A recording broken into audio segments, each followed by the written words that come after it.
Thanks for joining us. We have another free game given away by the Epic Game Store. And for everyone who is waiting for Cyberpunk 2077, we have another Cyberpunk game from the Epic Games. This week, they are giving away RUINER, which is a top-down cyberpunk action shooter. And I have this... is this the second or third Cyberpunk game given away by the Epic Store? I didn't know there's so many Cyberpunk games. You know, there's no reason for me to think this, but I feel like Epic Games is suggesting that they might have an exclusive deal with Cyberpunk 2077 coming up in the future. That's a very controversial thing, and I'm sure if anyone puts that on Reddit, that will cause the internet to explode. But there seems to be a lot of Cyberpunk games. It seems so, yeah. And this one, I think we'll talk about it. It's very similar to the other free game this week, Nuclear Throne. But it was kind of opposite, because Nuclear Throne was really low graphic, and this is actually a good graphic. It's beautiful.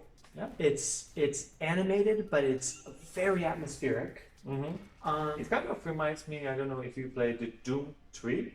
I did not, but I know. It kind of got the feeling like it's more only the machine team, but it's really nicely made. It's, and it it's looks sleek, it's clean. Yeah, it looks like very cool. It does look cool, yeah. And in fact, when I first saw the two games, I immediately thought, okay, RUINER is going to be much more interesting. That's going to be my type of game. I'm going to spend more time on it. Yeah. And then I started playing it. What happened? What happened?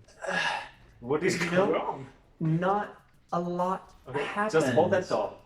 Like you've got actually the bullet time system. That means the time slow, Matrix style. Matrix style. You've got lots of weapons to choose. Big skill tree. Many skills that you can choose, and multiple ones that I think at least two you can choose and use during the gameplay. That sounds great. Yeah, right? yeah. This is all good. Yeah. Cyberpunk story about free will and hacking people. It sounds great on the paper. It looks great on the video. Yeah. But when so you far, actually play it, yes. Who's going to say it first? You do. Since you started it. You know, this game should be entertaining, but I have to say that I constantly had the feeling that, okay, soon this will start to get fun. And it never did. Now, full disclosure, I did not finish it, but all of the time that I spent with it, I kept waiting for it to get fun and entertaining. And it's just, the mechanics are too heavy, I think. And it's so linear and so controlled that it just didn't... It's not only linear, but it's more you go from one corridor to another, and you've got really limited space, even though it looks like it's unlimited. It's very limited. It's the corridors. The definition of linear. Basically, this is your option. You move forward or backwards. And since the enemies go from kind of unlogical ways, from any parts, even though it seems locked from all the sides. Right. That's strange. I mean, this was not a bad idea because it keeps you on your toes. But I mean, I think I was trying to understand it because there's so much potential here, and I hate to criticize it because a lot of things are well made. There's a story behind it. Yeah. It might get you interested.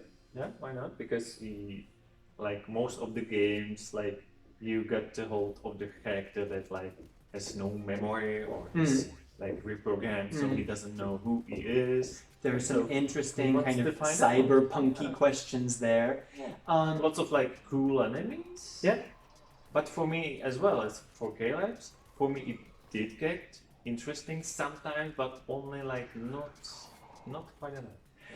And I could not help compare it to Nuclear Throne, which is weird when you see the art because they look completely different, but they are both top-down action shooters.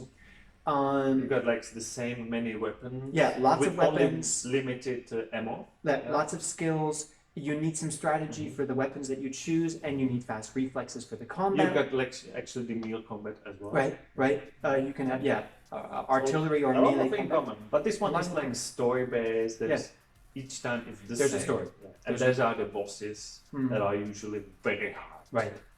But it's strange to like Nuclear Throne, spoiler alert for our other video, more than Ruiner, because it looks like a lot more work went into Ruiner. But I think the problem is that, in fact, Ruiner is trying to be something it's not. It is strong as an arcade action shooter. And I think it's very strong, like in the theme, in the Yeah. cyberpunk. It's very Yeah. cyberpunk. But it gets misguided when it tries to be more RPG with very complex skill trees and a very high difficulty level. And you mean like when you enter the city, right? And you kind of feel like you've got You people feel like you can explore. to talk to, kind of. Yeah. That's it. And in fact, besides your missions, you're in a little town that you feel like you can explore, but nothing actually happens there. And I mean, Nuclear Throne, it's just simple, fun action. Ruiner gets slowed down with all of these extra things that if it was more RPG with more to explore and a more developed story, it would pull you through the complexity, but it's not developed enough to make the complexity worthwhile, and it just isn't as fun as it should be. Yeah. So I wouldn't say that it's a bad game. There's a lot of potential, but I didn't get a lot out of it. I think you said it like right when you said it's an action game, but there's like a part of RPG and like the skill points and maybe like a little bit of exploring, but there's like only the idea. You mentioned that at certain points it did get fun for you. Like, what were those highlights? Well, like parts of the like gameplays I really like for the first time you get to experience the slow motion, or maybe like you see a different like before bosses you got like the groups of the new enemies, like the new enemies like keeps changing, but the environment is always the same. There's that also, that if they're going to make it more complex, at least there should be different environments to explore, to feel like you're getting to the next kind of place, and but it's always the same You're like in some kind of dark factory, like, right. I guess it's logical for the world, but it's not so interesting when you have to play all 14 levels through at the same time. Right. So it's unfortunate, but for me, I don't think that you should play it. But it's so close to being something worthwhile, but I just can't recommend it. I didn't find it to be fun enough. I find it fun to be sometimes, and really, this is probably the most difficult thing for me, like to say on this game. The most time I spend it on actually thinking if I should recommend it or not. Right.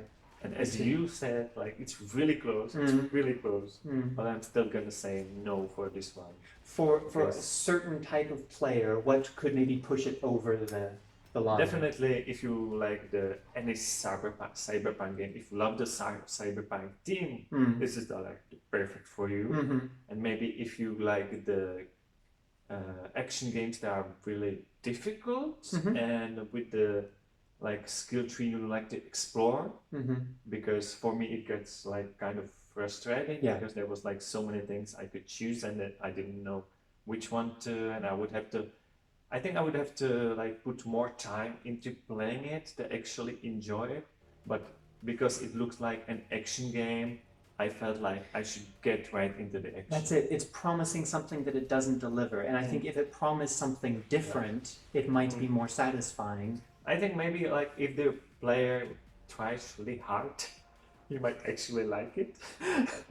So if you're ready to spend your gaming time working really hard to enjoy a game, this is the game for you. I think that's how we can conclude. There are some people like that really like to work hard at their games, but it's called a game, people. And usually we don't agree very much, but this week we're really consistent, and it's so surprising for me that looking at the two games this week, it's very clear for me, if you're going to spend time on one of these two games, Nuclear Throne or Ruiner, watch our video about Nuclear Throne. It is so entertaining. It's so unexpectedly fun. spend your time on that. Definitely. It's kind of, it looks the opposite, but it's really a similar mechanism, but only in a good way. But as we often say, even if we don't highly recommend Ruiner, it is free. The developers put a lot of work into it, and if you claim this game from Epic, they will still be paid by Epic, so support them for their next game. Claim the game, keep it in your library, but spend time on Nuclear Throne. Okay, that's a good advice. If you want to know more about interesting games that were in the past or in the future, you should definitely subscribe to us. And also click the bell button, as Philip said in the link, because you're gonna keep posted every week. There's at least one new game from the Epic, and you don't want to miss that. Nope. Right? Nope. Right. All right. Thanks for watching, everyone. See you next time.